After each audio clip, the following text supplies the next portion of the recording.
This is the Life's Better podcast, a podcast dedicated to the reality that life is so much better with God, community, and purpose. Josh, I'm going to start today off by asking you a question that might be on the silly end, but have you ever gotten your fingers caught in a mousetrap before? Ever slammed down on your fingers? No, Never. I haven't. Okay. Does that just mean that growing up, you probably didn't have any mice in the house, and so you didn't even have the opportunity for something like that? No, I had learned my lesson that sharp pain things from like the oven, and so like I feared the mouse traps. Yeah. So growing up, I went through a season where I think both my brother and I went through this season where we actually played with mice traps. Oh my goodness. Because of the danger. I think we saw my dad setting them and it was just like, wow, that's so scary and we need to learn how to do that. And there was always something thrilling about like putting that bar over there in that moment where you had to like release and it's like, is this gonna like slam on my fingers or am I gonna be safe? And so there was just that thrill to it. So yeah, we used to play with them all the time. But because we played with them all the time, what do you think eventually happened at least a few times? I'm sure you got it snapped on you. Absolutely. And it was painful and we kept playing with them all the same. The reason why I'm sharing this story is because of something we brought up last month. In our podcast last month, we talked about self-leadership and the importance of self-leadership because it is so easy for us to make decisions today that are really just traps for us later down the road. Yeah. And we're going to continue that conversation today by looking at some declarations, some choices that we can make today to really avoid those traps later on in life. Now, if you were with us last month, we looked at this declaration that if you're going to lead yourself well, you have to choose no longer to lie to yourself, even when the truth makes you feel bad about yourself. Yeah. Now, today, it's going to be a different one. But if you did not watch or listen to that episode, we would highly encourage you to check that one out. This is definitely a standalone, all the same, but it does have a different declaration, a new choice that you can make to lead yourself well. And we actually get this one from a quote from the 16th president. Josh, no pressure at all, but since he is on our penny and our $5 bill, he is on Mount Rushmore, and he was born in this state. Yeah. What president am I talking about? Abraham Lincoln. Woohoo! Well done. All right, what is the quote from Abraham Lincoln? His is discipline is choosing between what you want now and what you want most. Okay, I love that quote. And although I really love the quote, we're going to change it just a little bit for our conversation today. So when it comes to the leadership discipline that we're going to have is we're going to choose. Like if we're going to lead ourselves well, we are going to choose what we value most over what we want now. Yeah. If we're going to lead ourselves well, we have to do this. Choose what you value most over what you want now.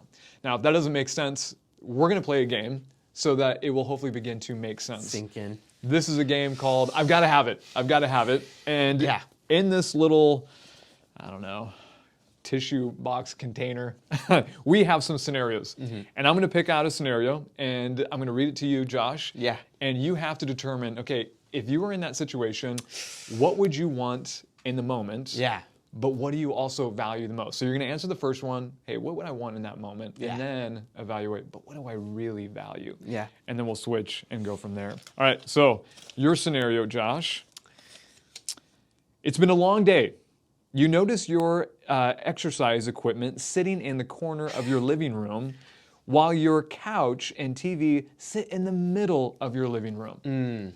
In that moment, what do you want? In that moment, I just want to sit on the couch, put on an episode of The Office, and snuggle with my dog. Yes. That just sounds great.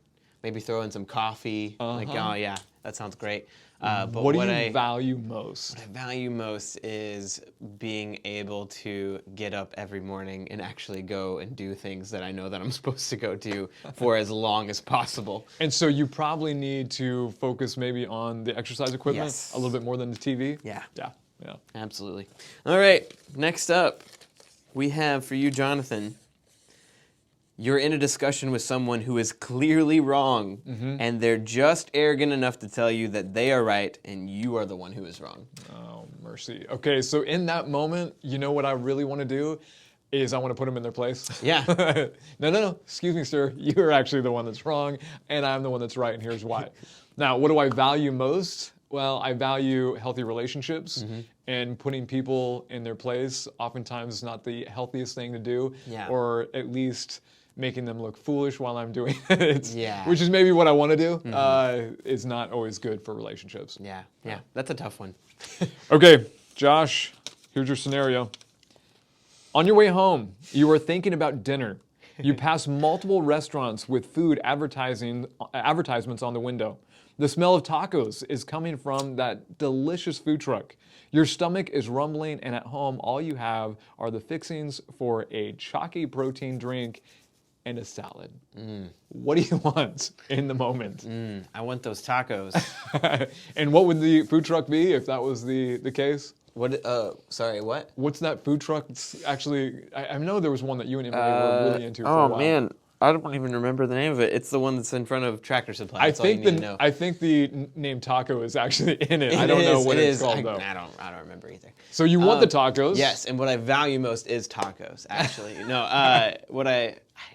I mean, it depends, right? Depends on the day. Yeah. But what I would value most in that moment is sticking to what I purchased and even saving money. Yeah. You know, I've already set this aside. We bought it. I might as well eat it. Salads go bad, so. It's true. Yeah. I think I saw a funny meme where someone was looking or just purchased their salad, and they said, "Hey, should I actually prepare a salad now, or should I just wait for it to rot in the refrigerator like I always do?"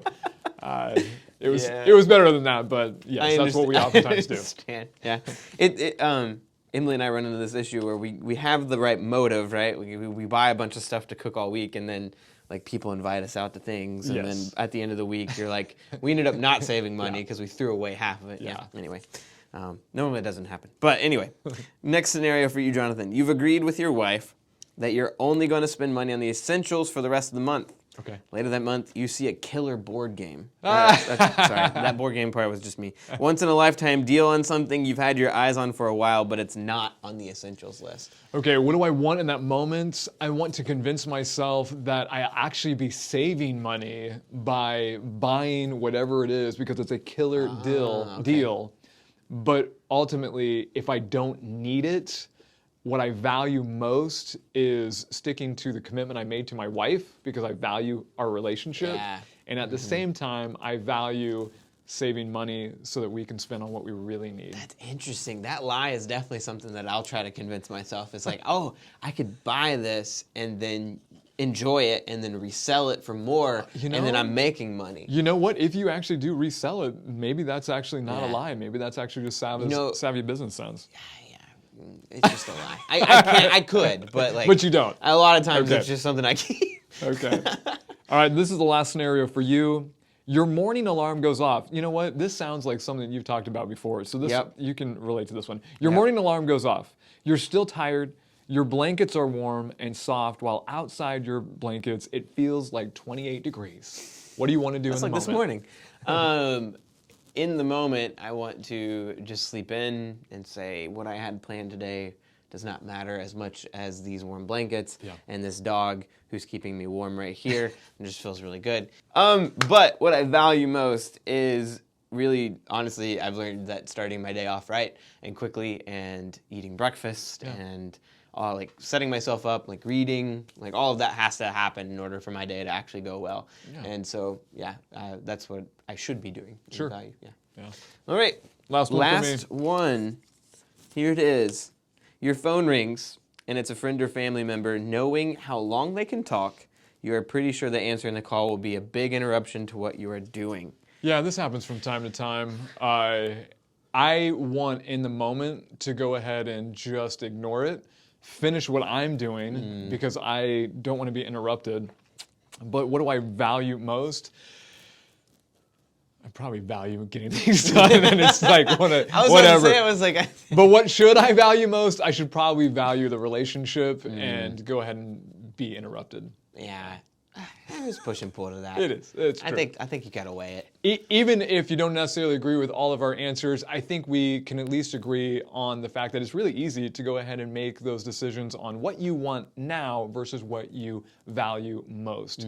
And so that's what we're going to be talking about today. We're going to be talking about how we can move past that. And so just to kind of drill down a little bit more on this, I want to do a little scenario with you. Josh, imagine for a moment, because this could easily happen this year, you're planning for a camping trip with the youth. Okay. And part of that camping trip is going on a really cool hike with the kids. So you show up, everyone's there, tents are pitched or the cabins are settled. But before you go on the hike, before the students grab their water bottles and their hiking jackets and I don't know, I guess it's cold. I meant to say hiking sticks. What are you gonna do as a good leader? I'm gonna just lead them wherever the wind takes me. I'm just kidding. I'm going to pick the direction that we're gonna go, and I'm gonna decide like where we're gonna stop, like how long is it gonna be. I'm gonna weigh those options based on the type of kids that we have with us and whether or not they feel like they can do certain ones. All of that will have been decided before we even leave. Yeah, you've got to plan it out. We all know that if you're going to lead anything, whether it's a youth camping trip that has a hike involved, or a family, or a team, or you name it, even yourself, you gotta have something that you're moving towards. You gotta have the goal. And so for us, what we're gonna do is we're just gonna ask the question, well, what do people, those extraordinary self-leaders, where are they leading themselves? Where are extraordinary self-leaders leading themselves? And the answer is what, Josh? It's really what we're talking about today. They're going to choose what they value most over what they value in the moment, or what they want in the moment. Yeah. Yes, absolutely. Yeah. And so what Josh and I are going to do, because this is what we all want to do as we have good self-leadership, we're going to work you through an exercise that will really begin to shape some of your identity based not just on what you want in the moment, but based on what you really value most. Yeah. Now, before we go through this exercise, though, I'm going to share a little story that allowed me to begin to frame this in my own mind. And this happened when I was in my early 20s. I was actually living in San Jose. I was going to this really great church. I actually was hired on staff. And one of the guys in the church organized a hiking trip, believe it or not, a hiking trip with the young adults. Now, Josh, you probably don't know the geography of San Jose, but it's a typical, California Valley experience. Okay. So fertile farmland. Beautiful. Yes. Fertile farmland that used to be filled with orchards. Now it's filled with tech companies, but it's surrounded by these amazing mountains. So in the west, you've got the Santa Cruz Mountains, and just over those mountains, you've got literally the Pacific Ocean. And then to the east, you've got Mount Hamilton. To the northeast, you have something called Mission Peak, and that was the hike. The hike was to the top of Mission Peak. And from ground level all the way to the top, you're looking at about 2,500 feet. So fairly steep. And when you get to the top, you overlook this amazing San Jose Valley. You see in the distance the skyline, you see the southern tip of the San Francisco Bay. It's just really, really beautiful. We do the hike. I'm in my early 20s. I'm living an active lifestyle. The hike was not a problem for me at all. A little bit of sweat, maybe a little bit of heavy breathing, no big deal at all. So imagine my surprise where probably about a month later, I'm in church service, the pastor is preaching, and he shares a story about the same hike, not the one that we went on, but one that he went with his family on. And I could have swore, the way he was telling the story, they had just hiked like Mount Everest. I mean, it was just this challenge. We weren't gonna make it. The kids they're sore, and I'm carrying their bags, and there's no way we can get to the top. They eventually do, and they come back. And I don't remember what the point of the story was, but I remember in that moment making a not goal. Are you familiar with what a not goal is? I assume you're going to strive to not have this happen. That is exactly what a not goal is. Okay. Now, in my arrogance as a young 20s, I made a not goal, and the not goal was to not get to my 30s and be unable to do simple hikes with my family. Because he was in his 30s, the pastor was in his 30s at the time, and I was like, what? How in the world was that a difficult hike for you? I will never get to that point. Now, as arrogant and prideful as that was, it was still motivating. But typically, not goals are not enough. And here's what I mean by this, and here's what I began to learn. Just because you have a not goal doesn't mean it's actually really connected to your values and what you want to be identity shaping. Yeah.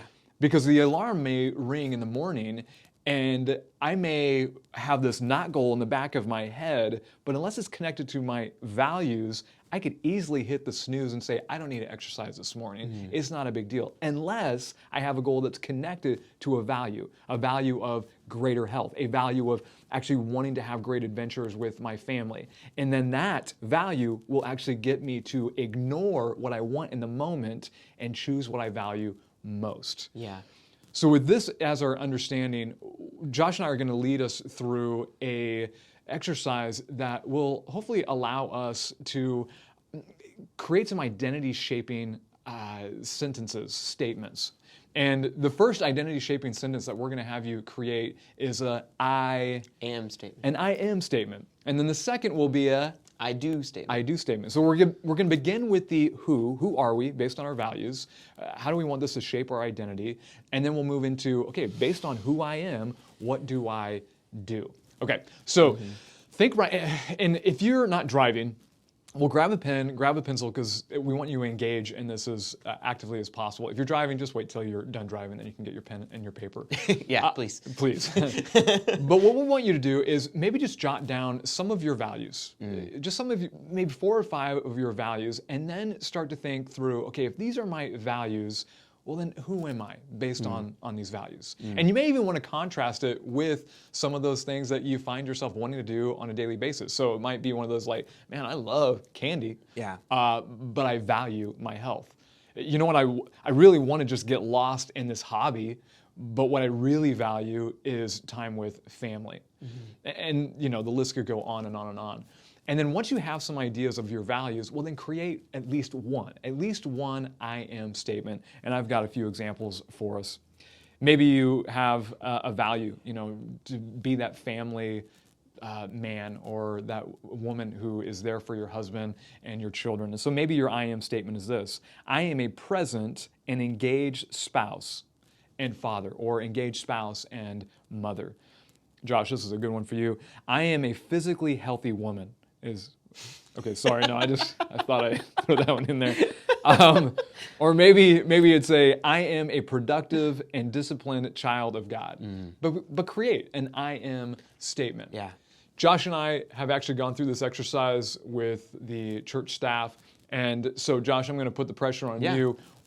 What is the I am statement that you came up with? And before you even share it with us, where is the value? Like, what is the value that you have that actually caused you to write this in the first place? Right. So, like, I think on top of this, something to keep in mind is that if you heard this as a person who doesn't feel that way, like you don't feel like you value your family based on your actions, and you want to be, but you're not that. Coming up with an I am statement that feels uncomfortable when you say it, I think is actually key here. And for me, like we always create a word of the year, something that we're going to be either striving for or something that we really need to like find with God. There's probably a couple other parameters, but those are typically what I weigh it on.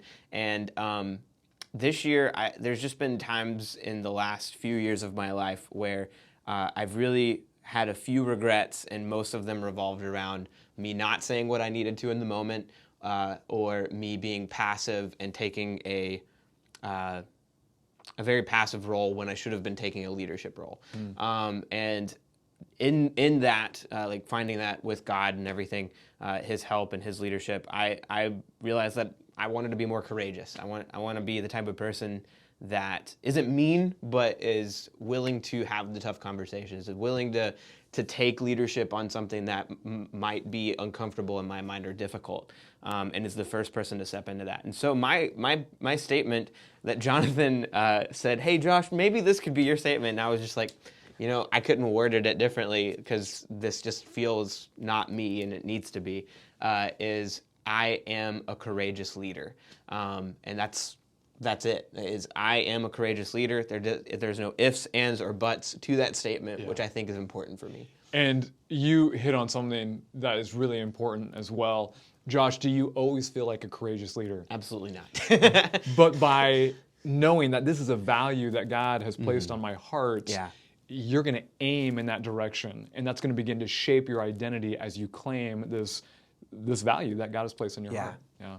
I have a similar I am statement that I came up with, and it really was based on the value of wanting to grow, realizing that I always want to be improving, becoming more like Jesus. And so my I am statement, knowing that I'm probably not going to grow in my comfort zone, because we rarely grow where we're most comfortable, is I am a leader who is comfortable being uncomfortable. Do I always feel like a leader who is comfortable being uncomfortable? No, definitely not. But I need to be moving in that direction. And so I'm going to claim that and start moving in that direction. Okay, now that you've got, hopefully, an I am statement rolling around in your mind, or if you've put paused and you've written yours down, great. Now we're going to create an I do statement. So based on who you now are, I am this person, well, what does a person like that do? I'll give some examples based on our original I am statements. So maybe you wrote down, I am a present and engaged spouse and father or mother. So what does an engaged spouse and father, mother do? I come home from work to help with dinner and play with the kids before bed. That's just what I do. I do that because I'm an engaged and present spouse and father. Maybe you said, I am a physically healthy person. Well, what does a physically healthy person do? I exercise for 30 minutes every other day. Why? Because that's what a physical healthy person does. I am productive and disciplined, and a disciplined child of God. What does a disciplined child of God do? I plan my day the night before. These are all just examples of I do statements based on the I am statement that you came up with. So Josh, knowing that you want to be a courageous leader, what was your I do statement? My I do statement is I do take initiative and lead creatively rather than waiting for others to lead me. That's good. Yeah. That's good. Because we did this exercise really just a handful of weeks ago. Any high points as you've been living this out? A couple of times. I won't get into like hyper specifics, but I don't know, having this mindset has been really important for me because I will now look for the opportunity. Yeah. And so there's just been way more than I expected in the last month, where it would definitely be ways where when other people spoke up and said, I'll probably take the lead on this, I would have just been like, awesome, you go. You do that. But I've offered to take lead on conversations, in specific areas that I wouldn't have otherwise, and even beyond like church-related things, even with Emily, not saying that like I'm now trying to dominate everything, but like there have definitely been tough conversations or tough situations that we as a family have been in, and I've tried to immediately just say, I will take lead on this. I will solve this. I will at least throw out the suggestion of where we'll go first before I just say, what would you want to do? Yeah. So I'm curious, have you actually been noticing then that although you don't always necessarily feel like a courageous leader, it is starting to shape your identity as you start to claim that more and more? I would say too, a person that I've been trying to read about and like really meditate on is Gideon, because was the smallest dude from the smallest tribe and like all of that stuff, but God calls him to be this leader. And just meditating on the fact that like, in my mind, I still don't think or ever will think really that this is something I will naturally go towards, but with God's help, he can make me into this. And then it's just a really good testimony. Another I am statement that, I've never said this, but like, I've realized that over the years is that I am an extrovert. But if you'd asked me that in middle school, I would have told you I'm an introvert. And in reality, all it was I was lonely. I didn't feel like I had anything valuable to bring to friendships. I shied away from people because I feared what they might say about me. But I'd been telling myself I'm an introvert. I'm an introvert. I'm an introvert. But when I was saved, like just a whole lot of, self-value or God value really came into my life. And so I started talking to people I wouldn't normally talk to. I started to reach out to people I wouldn't normally reach out to. And then he just transformed the way I looked and the way I lived in such a way that when people came and talked to me and said, "You're an extrovert, like you're so bubbly, like you won't stop talking," I can easily just say, "That's God." Yeah, you know. that's cool. And so I think those are important because if you feel like God is placing this value on you, He can use it to make you look completely different, and then it's a beautiful testimony of where He's led you out of something that you weren't supposed to be. That's good. Thank you for sharing that. That's problem. cool. All right, so if you're interested in what my I do statement is, my I do statement based on the I am a leader who is comfortable being uncomfortable. My I do statement is every day I choose one thing that will take me out of my comfort zone, at least one thing that will take me out of my comfort zone and into further growth. And that can look a lot of different ways. And oftentimes I'm like, I don't want to do this. But knowing that, okay, if I'm going to grow, I need to be stretched, I'll go ahead and do it all the same. Well, we encourage you guys to not just listen to this exercise, but actually to practice it. So if you haven't already, grab that pencil, grab that pen, and start writing it down, because we know that life is so much better with God, community, and you will lead yourself so much better when you have that purpose in your life.